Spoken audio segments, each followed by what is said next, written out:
Hello বন্ধুরা, কেমন আছেন সবাই? আশা করি সবাই ভালো আছেন। আজকে আমরা আবার একটি নতুন ভিডিও নিয়ে আপনাদের সামনে এসেছি। আজকের ভিডিওর বিষয়বস্তু হচ্ছে income expense account in TallyPrime।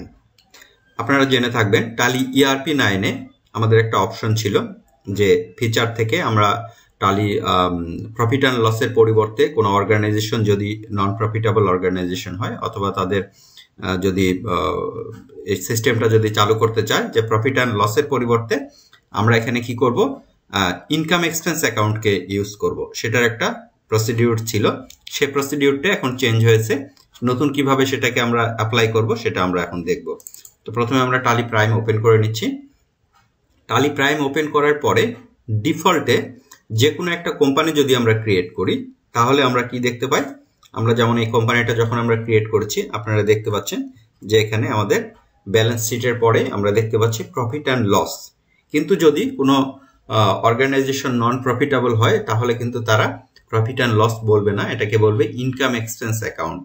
Income expense account এবং প্রফিট অ্যান্ড লসের মধ্যে মূল যেটা পার্থক্য বলে আমরা ধরে থাকি সেটা হচ্ছে যে এখানে কোনো ইনকাম এক্সপেন্স অ্যাকাউন্টের মধ্যে সাধারণত ডিরেক্ট এক্সপেন্স এবং ডিরেক্ট ইনকাম বলে কিছু রাখা হয় না, সবকিছুই ইনডাইরেক্ট এক্সপেন্স এবং ইনডাইরেক্ট ইনকাম, যেটা কিনা পরবর্তীতে আমরা রিনেম করে দিয়ে ইনডাইরেক্ট এক্সপেন্সকে এক্সপেন্ডিচার এবং ইনডাইরেক্ট ইনকামকে অনলি ইনকাম বলে আমরা রেখে দিই।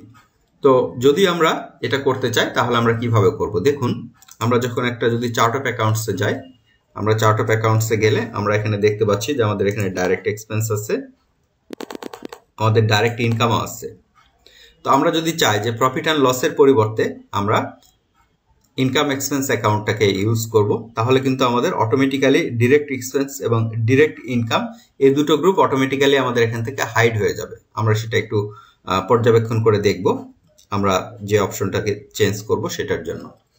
তো প্রাইমের কথা যারা প্রাইমের আগে যারা টালি ERP9 ব্যবহার করেছেন তারা জানেন যে ফিচার থেকে এই অপশনটাকে জাস্ট ইয়েস করে দিলেই আমাদের কিন্তু ইনকাম এক্সপেন্স, এখানে একটা অপশন ছিল ফিচারের মধ্যে use income expense account instead of profit and loss, তো সেটা এখন আর নেই। সেটার পরিবর্তে আমাদের এখন ওই পার্টিকুলার প্রফিট অ্যান্ড লস নামে যে লেজারটা আছে সেই লেজারের মধ্যে আমাদেরকে চেঞ্জ করতে হয়। যেমন আমরা যদি যাই, যেহেতু লেজারটা আমাদের অটোমেটিক্যালি থাকে, আমরা যদি যাই অল্টারে, এন্টার চাপলাম, আমি লেজারে যাচ্ছি, এরপরে লেজারে গেলাম, প্রফিট অ্যান্ড লসে আমরা যদি যাই তাহলে প্রফিট অ্যান্ড লসে গেলে আমরা একটা অপশন এখানে দেখতে পাচ্ছি use as income and expense account. এটাকে যদি আমরা ইয়েস করি দেখুন তাহলে আমাদের ওই অপশনটা অটোমেটিক্যালি চেঞ্জ হবে। এটা কিন্তু শুধুমাত্র প্রফিট অ্যান্ড লসের ক্ষেত্রেই এই অপশনটা দেয়া আছে, অন্য কিন্তু কোথাও দেওয়া নেই এবং প্রয়োজনও হবে না। আমরা এটাকে সেভ করলাম জাস্ট, আমরা অন্য কোনো রকমেরই কোনো পরিবর্তন করি নাই। আমরা যদি আবার একটু চার্ট অফ অ্যাকাউন্টসটাতে যাই তাহলে কিন্তু আমরা লেজারে যদি যাই তাহলে দেখুন এখানে কিন্তু আমাদের কোনো ডিরেক্ট এক্সপেন্স এবং ডিরেক্ট ইনকাম বলে কিন্তু কোনো আমাদের আর কোনো গ্রুপ নেই। এখানে ইনডাইরেক্ট ইনকাম এবং ইনডাইরেক্ট এক্সপেন্স হয়েছে। সাধারণত আমরা যেটা করে থাকি এনজিওদের জন্য, আমরা ইনডাইরেক্ট এক্সপেন্সকে এক্সপেন্ডিচার বলে দিই,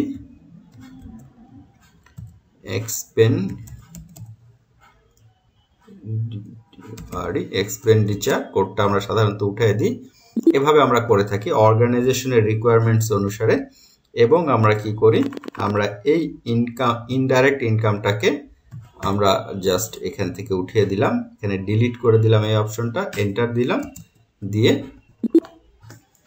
তাহলে আমাদের এই অপশনের মধ্যে দেখুন ইনকাম এক্সপেন্স অ্যাকাউন্টস এখানে চলে এসছে। আমরা যদিও আমরা এখানে সেলস করেছিলাম, আমরা স্টক ক্রিয়েট করেছিলাম জন্য আমাদের এই অপশনগুলো আছে, আমরা এগুলোকে রিমুভ করে দিতে পারি। দেখুন এখন আমাদের টোটাল যত আমাদের খরচ হবে আমরা এগুলো আমাদের মতো করে গ্রুপ সাজিয়ে নিতে পারি, যেভাবে আমাদের program expense, personal expense, project expense. কিন্তু আমাদের মূল বিষয়টা কিন্তু excess of income over expenditure. যদি আমাদের উল্টো দিকে আসতো তাহলে আমাদের বলতো excess of expenditure over income, এ কথা চলে আসতো আমাদের ডান পাশে।